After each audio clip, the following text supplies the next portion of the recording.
be talking about digital effectiveness, how data plays a part both today and also into the future. So when we look at data effectiveness, this is a major focus in the industry at the moment. There are so many different ways of collecting data. The days of the geologists collecting analog information in the field is evolving and changing. So we're looking at where data can go, not only today, but what it might look like into the future. So now I'm going to introduce our panelists. So thank you, the three of you, for attending today. So I'll start with Maggie at the end. So Maggie Curry is a computer applications geologist and database manager at Centerra Gold. So Maggie is a geoscience integration specialist and is highly skilled in information management for the analysis and evaluation of geoscientific data. She's currently rolling out a acquired GIM suite globally for all Centerra exploration projects. So welcome, Maggie. Next to her, we have Peter Lauder. So Peter has actually been a supporter of ours for a very long time, and he has over 20 years experience in design, implementation and management of underground and surface exploration projects. Peter also has extensive experience in the implementation and management of the acquired GIM suite and integration of geological data using specialized software. So again, welcome, Peter. And last but not least, we have Robin Feld. So Robin Feld is the geology So the Director of Strategic Technology Solutions at Goldcorp. Recently, Robin has led the Goldcorp initiative around cognitive analysis, business intelligence, records and document management, and remote facility monitoring. So quite a large, extensive portfolio there, Robin. Busy, yeah. So he focuses on research and development and the delivery of strategic technologies such as IBM exploration with Watson. So I'm not sure if any of you were able to see Robin's presentation earlier today, which again is quite popular at PDAC every year. So thank you all for joining us today. So with the presentations today, I would be keen to address all the questions to the panelists to start with, and if we have time at the end, we'll open the floor for all of you to ask questions of our three guests. So I'll start with you, Robin, with the first question. So what initiatives are you seeing in the mining value chain to improve productivity, increasing in the complex setting that we now work in? Hi everyone. So I think one of the things that's super exciting for us is really the automated collection of data. We have a whole bunch of data that we use right now. It's clearly an asset that we need to leverage. If we can take some of the more janitorial work out of the process and have machines or scanning machines collecting this data. So what it will do is give us a lot more detailed, granular data to be able to leverage for other methods. We could use AI, we can use better analytics. So that's one of the things I'm seeing that's fantastic. Yeah. And I guess absolutely, we're seeing automation being a fairly common topic when we talk to other organizations within the industry. And also when we look at other technology partners that we're engaging. So what are your thoughts around innovation and effectiveness, Peter? We see, we see a lot of the innovations coming through in things like this. Sorry, I'm swinging. We see a lot of the new innovations coming in the fact of the machine learning, like he was talking about earlier on, and some of the scanners that we're seeing, and integrating all this information to put them into Acquire in that kind of atmosphere to be able to eliminate, as he was saying earlier on, all the hands-on work, and we allow the geologists to do the more important work of interpretation. And so are you doing much in the way of machine learning at present with Iron Gold? Not at the present. Okay. Is it something you're looking? We're looking into this. Okay, great. And what about yourself? I think I would have to agree with both of them, but I think one of the major changes that we're seeing right now is kind of the changing how we collect and store and manage our information, and the infrastructure that we're using. So a lot of companies are moving to cloud infrastructure and less reliance on our local sort of IT systems, which allows more integration and collaboration across across the board, whether it's just from your mine site to a manager that's at home, or you have the ability for multiple people to be interpreting and analyzing information and providing new perspectives on it. And I guess that's something we see quite a lot within Acquire, is that collaboration.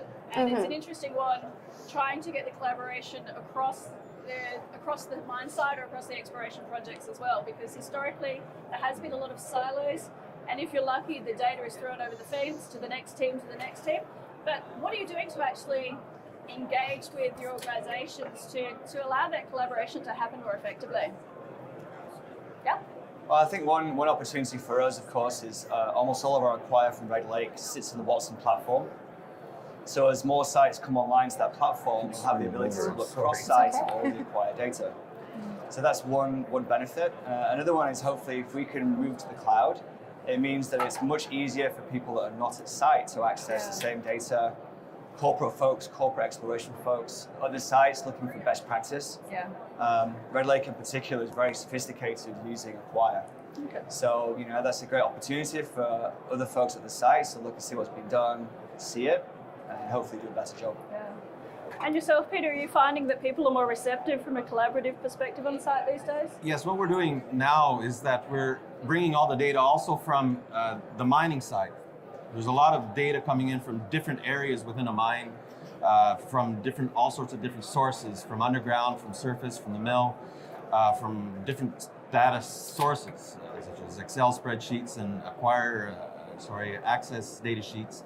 They're all over the place, and now we can integrate them into one specific area, and using different databases, they can talk to each other to be able to pull that information in and make a proper solutions to what is actually going on, and looking at the data and analyzing it as a whole instead of bits and pieces here and there.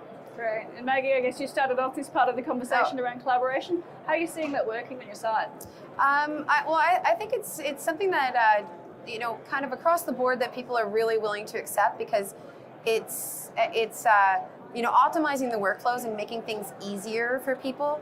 Geologists aren't data managers. Geologists aren't coders. And when you have the ability to make things, so they can have confidence in the information they're using, and it makes it easy to use. So if you're able to have geologists not running a VBA script or not running some kind of download protocol, and they can just go in, press a button, query what they want into multiple different types of software, it really opens up their ability to have time to do what they need to do and what they're best trained to do. Yeah. So that's why people are generally happy with. Absolutely. Yeah. Great. So I guess that leads into my next question, and I'll address this one to you, Peter, to start with. So do you see the role of the geologist changing with the advent of new data sources coming into the industry? Historically, the geologists would go out in the field, they collect information either on paper or digital systems, and that would be the core tenet of the information going into your exploration and mining databases. So with sensors and other boxed instrumentation going down drill holes, there's a lot of other data sources that are coming in. So do you see the role of the geologist changing? Definitely. We've seen that in a lot of the talks today and yesterday during the PDAC, that all these, the pieces are all here.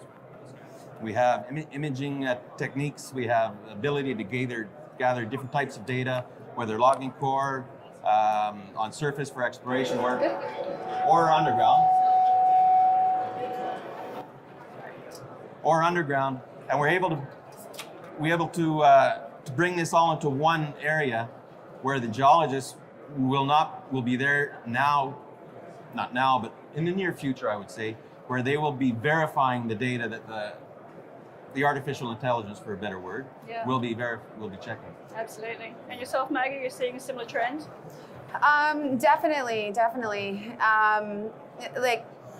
I think one of the major changes that can happen is just sort of maybe a reevaluation of the core shack, and the ability to provide the evidence to, prove what the geologists are seeing. And we're not going to replace them with robots yet, but it's something that can probably help have validity or just proof on what they're empirically seeing. We get to see what they can't see. absolutely. And for yourself, Robin, because I guess you've had quite a few innovative projects within your organisation over the last 12 months and different ways of analysing and looking at data, and particularly through the Watson project. Where do you see the role of the geologist going? It's a good question. We have some geologists here. Yes. Robots. Well, I think we'll need more geologists. Okay. From what I'm seeing, I'm not a geologist, but there's a lot of janitorial work involved with that role. And really, we need these super smart, very experienced people performing analysis on the really interesting pieces of the data, not grinding away in the core shack, collecting stuff and typing it in. So hopefully the future geologist is more valuable because there's more interpretation involved, because they're going to be sat in a cockpit with vast amounts of data potentially in front of them. Yeah. So the role will change because that janitorial stuff won't be necessary. So hopefully you can have more of the thinking going on. So then you might be hiring different kinds of folks, actually, more hired as geologists. It's possible that role could change and evolve and become an even higher level thought process for us.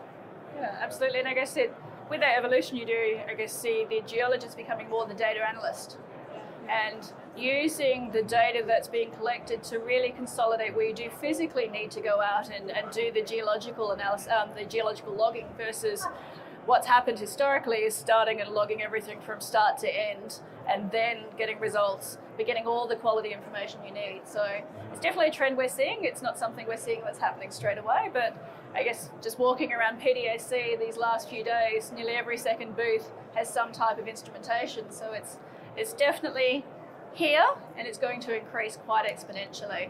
So yeah, one final comment, that job might become safer. There might be less need to go underground, to put yourself in harm's way, because hopefully data can be collected more autonomously by some other means. yeah. And that role does become more of an analyst role as opposed to a collector of data. Absolutely.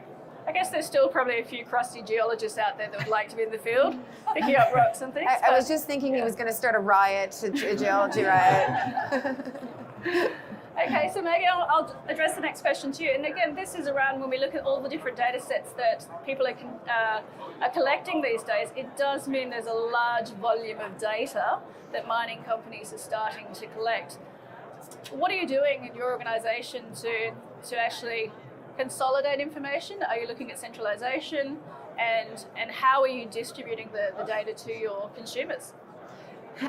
That's a very good question, and it's a very hard one, because one of the things is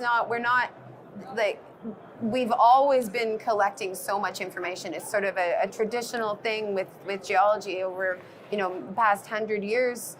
The people, as technology has moved forward, we just keep on collecting more and more and more and more, and now we have the opportunity to really synthesize and analyze it. So for us, we're moving towards a centralized system to prevent some of the not only be able to provide validity and an audit trail and metadata on the information that we've already collected, so people can have confidence in it and be able to analyze it without spending the time massaging and managing and importing and exporting, but also making to reduce the silos across the board. So when you can utilize resources across the company. So if there is someone in one side of the world who is an expert in geochemistry, they have access to all the geochemistry data at a different project and are able to collaborate effectively. But there's no one solution for it quite yet. A lot of people have some ideas. So it's still a matter of using the best system to provide the best accessibility and metadata. I'm full on for the metadata with the information about the information, because if you don't know where it came from, it doesn't have a lot of value. Absolutely. And yourself, Peter? Going on what she was saying, you have to have a chain of custody for the information that you have. And using the metadata and that information, you're able to follow it. So, example, for a resource estimate, you have to be able to prove the data is valid. To be able to prove that, you have to have that information with that data. Estimate resources require that. Yeah. Again, back to the mining information, right now a lot of the people are working in silos.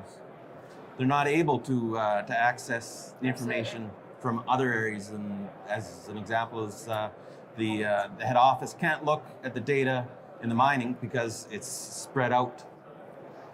Yeah. And these changes are what's going on now, which will centralize the data, and we're able to distribute it in a much more efficient and better way. And is that something you're looking at within IAMGold? Well, that's what we're doing now. Right, okay. And how's that going? Because I guess it's such a large task, actually trying to first identify all the data sources. This is what we were talking about before. There is resistance to change. Yeah. And that's something that you have to overcome to implement these, is that very human thing of resistance of change. Yeah. So once you can get people for buy-in, then it's a much better, smoother way forward. Absolutely. What about yourself, Robin? I think they've really always done it. the democratization of data is really important. Surely everyone should be able to access all the data if they want, if they're interested.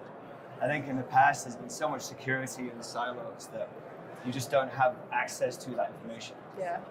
So for the right data, make it all publicly available, centralize it where it makes sense. Where it doesn't make sense, it's really detailed, keep the detail where it lives. And then in theory, everyone should be making better data-based decisions. And part of that is the access. Centralized where necessary.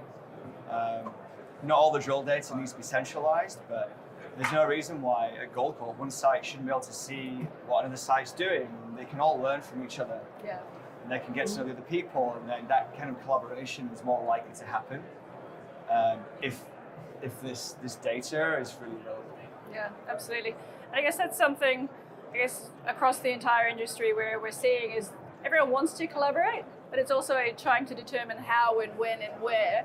And part of it is having confidence in the actual data sets to start with, because there's so many disparate data sources and they're growing exponentially. There's so many new technologies coming in, having confidence in all those data sources to even assist someone in making informed decisions to start with. Yeah. So it's a good question. I think there's definitely a challenge around the velocity of data and the perceived accuracy. Sometimes fast data that's less accurate is okay. You can make a decision on that. It doesn't have to be run through and analyzed and tidied up and ground around in spreadsheets for you to make a business decision, as long as you know how accurate the data is likely to be. So hopefully we can be a bit faster using the data that we have whilst it's fresh, whilst it's usable. That's definitely something that we're going to see a lot more of, I think.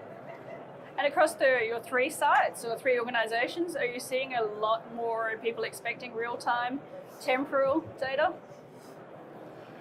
As a matter of fact, people prefer to have the data as soon as it's available. Yeah. It hasn't changed, but now with the advent of centralized data where it's needed again, people can get that data immediately. So yes, there is definitely a move towards having that data readily available when it's needed. For yourself, Maggie, you're seeing the same thing. You're nodding. Yeah, everyone wants the results so they immediately as soon as they can get them, and it's still sometimes just sort of a move into the workflow on when this data comes in, where it's going, and what needs to be done to validate it to ensure that they're getting the correct information. But what we have now is that you can make quicker decisions. So if you have a drill program running and your drill is tracking, off, you can see your survey data right away and make the decision on, whether to wedge or pull back or, stop, keep going, which is, that's an important thing when you have to make decisions quickly. Yeah, absolutely. Mm-hmm. Yeah, I mean, there's no reason why we shouldn't have assay results immediately. Yeah. As soon as the core is brought up. Or maybe core isn't a thing. If we look forward into the future, in theory, you want to know exactly what's going on. You want to know what you just pulled up. So maybe you'll leave the rig there, maybe you'll move it. If you get assays back months later, in some cases, then you've lost the ability to be agile with what you decide to do today versus this afternoon versus after lunch. Yeah. hopefully at some point in the future, we'll see more technologies helping. And do you have any experience on any of your sites where you're starting to use, I guess, real-time data, particularly around the analytics, the analysis? So on the rigs or scanning quickly from the drill holes, XRF type information before it's even processed at the laboratory, which has a longer turnaround time? Well, we have some programs that run. It all depends on, so the vintage of the program or where you're sitting and what kind of resources you have. But we'll have our IQ logger taking immediate structural measurements in some XRF programs, so you're getting that chemistry data as you go along, or even just taking a core photo and taking that core photo and having it immediately available. So if you have a junior core logger on site and they take a picture, they say, this is very interesting, what's this alteration assemblage? And then the manager can see it immediately no matter where they are. Then that makes for better decisions. Right. Or quicker decisions, or maybe not better decisions. It's a photo. Very similar versus nothing. Yeah. Well, I mean, or there's just a lot of people still even just rely on a quick log. Someone just walking through, stepping back, making an assessment of what's happening with the geology and alteration and mineralization, writing down a verbal diarrhea paragraph that a geologist loves to write, send it out in an email, and then the decision gets made that way, which is still, it's traditional and it's still proven it works. Yeah. So. Absolutely. Yeah. I can see a process now where we were talking about earlier, the core will come up from underground, will be processed, the data will go into the data set, and our resource model will be updated directly. Nice. It will be verified by the geologist. The geologist will always have to be there to make the verifications of all the data that's being put in. And once that's done, you'll be able to have an immediately updatable resource. So the moment you have your drill hole finished and up and surface, you will have an updatable resource to make any decisions that you need. Yeah, absolutely. Yeah, that would be really cool. We are testing and trialing a number of different technologies. Board have something really cool called TrueScan. We're waiting for results back on that. There are companies like TerraCore, Core, Minelize. These kind of companies have super exciting value propositions. Yeah. A lot of them are in their infancy, so we're waiting to see how things go. But we're willing to try them now just to see, is the hype real? Does it work? Let's try it with our actual drill core. We're shipping them core, we're getting assays done, we're comparing those results. It's too interesting to not do that. To be honest, right now. So yeah, we're doing a bunch of that. Yeah, and I guess the mining industry generally has a reputation of not being early adopters with new technology, but we have seen a shift over the last few years where people are willing to pilot, to try new technologies, to really get an understanding where things are going within the industry itself. So it's quite refreshing that we're starting to see mining companies and exploration companies be open to pilot new technologies and see how effective they are on their sites. And from Acquire's perspective, we're wanting to partner with like-minded organizations to really see where our technology can go as well, because this is the key thing. There is so many new technologies, it's determining where best we should put our focus. So yes. Absolutely. I think, in our case, if a vendor like Acquire has something cool and new that they've just come out, whether it's Arena or mobile apps that you can use to do core logging, then we want to be at the forefront so we understand it and then we can leverage it quicker, to be honest. Yeah. Sometimes there's a bit of pain in being one of the first. Yes. But you get the benefits of a first adopter. You get to understand it, you get to see how it works, and then you get to leverage those benefits if you can. So we're willing to try those things, in a comfortable environment where there's not too much risk. Yeah, but, absolutely. Why wouldn't you do that? Yeah. I think it's important that companies like this work with other companies outside so that we're able to have an interoperability between data sets, modeling programs, accounting things, and mining information. If these things can talk to each other, the flow of information will be much quicker, much better. Absolutely. So you have to be able to use the technology that we're currently making to allow that to happen. I guess we're also seeing across companies now, people are starting to engage more as well. I guess a few years ago, if we were talking to individual organizations, everything was very proprietary. People weren't willing to share what they were doing, but it's definitely becoming a lot more collaborative from that perspective as well. So I know specifically for yourself, Robin, you've been engaging a lot more with other organizations to really see what we can do to affect change in the industry. Yeah, we should be working together for the good of the industry, for the good of Canadian business or North American business.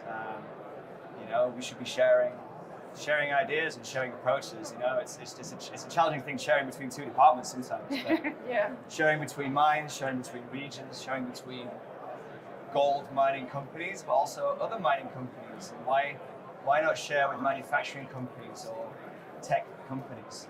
And then we can all learn from each other if we're take a bit more courageous. Yeah.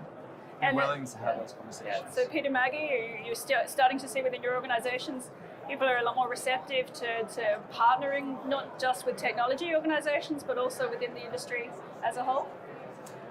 Definitely. And in some of the organizations, they're partnering with automation underground. Yeah. And using robotics. And that's very specific for the underground, and that's high tech. Automated trucking and scoop operations it happens now, and it will only increase with artificial intelligence. Right, absolutely. Yeah, definitely see it. And one of I think some of the initiatives that are happening within the industry, like the open mining format, which is something that I think a lot of companies are starting to get involved in, so we can have interoperability between our different file formats, or even within like your own company, whether the accounting department actually understands that what we're doing with data, they're doing the same thing with their data, and opening up some of the things that you can do with Acquire. Sure, that is for your drilling, but you can also use it in ops, and you can use it in land management, and you have the same sort of ideas to be able to collaborate and integrate and use your resources across the board. Yeah, great. So we are now running out of time. So any final statement from the three of you that you'd like to give just around data transformation within your organizations? And then we'll open the floor to potentially a few questions. I'm good. I think we'd like to collaborate more with other companies. Yeah. We keep making the same mistakes because we're operating in silos. We all have the same kind of problems. Yeah, absolutely. So why not do more, whether it's the way we use Acquire or whether it's the way we use other systems? Yeah, Why not? completely agree. I think the movement into more centralization of the systems and able to talk between systems is going to make a big difference in the coming future. Yeah. I think that I think that everything that is happening right now with the sort of the excitement for things like machine learning and interoperability is opening up sort of more importance on sort of upper scale or management on the importance of proper data collection, where you have to make sure on the ground floor that information is valid to begin with, so you can actually be able to properly use these systems to get results. And so that's, I think, the biggest change that I'm seeing right now. Okay, thank you. We're positive. So do we have any questions from the audience? I have a question. I do like data analytics, data visualization for tech. And my question, because I've noticed there's not a lot of technology panels or seminars as much as I thought there would be here. So I'm really curious as to how your companies think that you can attract more next generation individuals to want to work in the technology space of mining. That's a very good question. We're actually, white space, so Yeah. 100% there is. one of the things that we're trying to do is bring in more of that technology to be able to provide that generation a challenge, because that's what those people would prefer. Instead of just having a day-to-day job, they need to have a way to challenge themselves in their everyday life, work life. And that is one of the ways that we would have to do it. Right. But I guess more so my question is, how do you attract somebody like my friend Daniel who works for Google? How do we get Daniel Chow to want to work for one of you guys instead of Google? He's a software engineer. That's what are there just steps. That's a good question. I think I personally think there's a misnomer in every industry that you need to hire people with a specific degree from that industry. So I'm actually a fan of having interns from geology or computer science or business, or actually anything but mining. I actually have a mining engineering intern as well right now. But that's kind of how it happens, because people from elsewhere bring in new ideas, something interesting. And if what we're doing is interesting across industry, but compared to other industries, then there's good work, there are fun things to work on. You know, mining is a serious business, and safety is a huge concern. So there are ways that technology can really push on what we're doing, how we're doing it, and just makes it more fun. It's more interesting. Our Watson projects was incredibly engaging, difficult but engaging, and that's the kind of thing, to be honest, that a lot of younger folks want to work in my team because that's what we're working on. So whether you choose me over Google, I don't know. Yeah. Example, but yeah. Okay. So we have time for one more question. Is there someone else? Yes? So with the amount of volume of data coming in, how are you making sure that you're acquiring data efficiently? That you're not acquiring data that will never be used? Because I've worked with dispatch where there's a set of data that they started acquiring, but they never use because it's not accurate enough, or etc. How are you making sure that you're not just storing data, but actually making sure that it's being used? Right. So I'll just repeat the question just so everybody can hear. Yes, sorry, no, that's fine. So essentially, there's the potential of collecting a lot of information, so large volumes of information, but not effectively using it, so becoming essentially a data warehouse. So how are you combating that issue? That's a good question. I think my company is doing a terrible job of deleting data that's not necessary. And we as people don't delete data we don't need. We hoard stuff, we keep all this garbage around.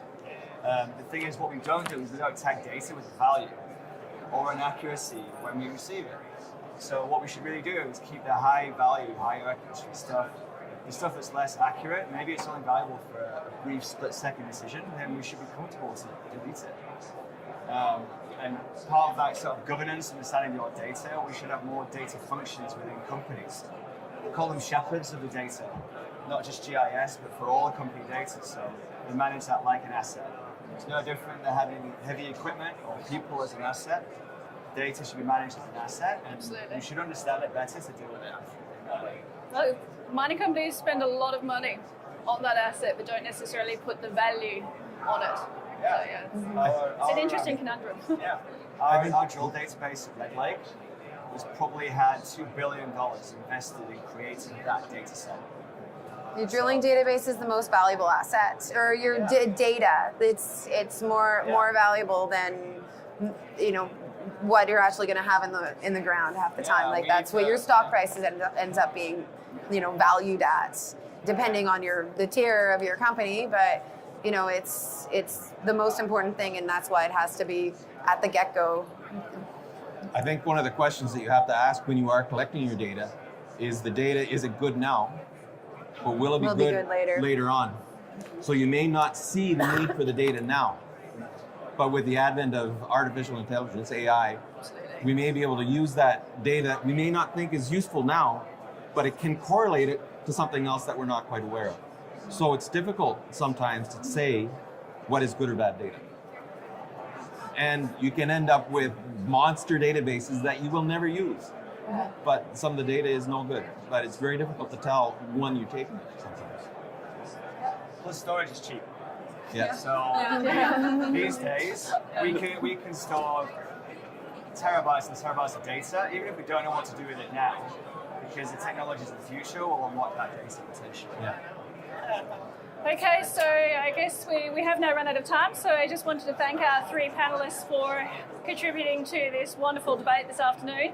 So thank you, Maggie, Peter and Robin, for coming along and giving us a quite interesting discussion around where data is going and what we can anticipate into the future. So thank you. Okay, thanks. Thank you.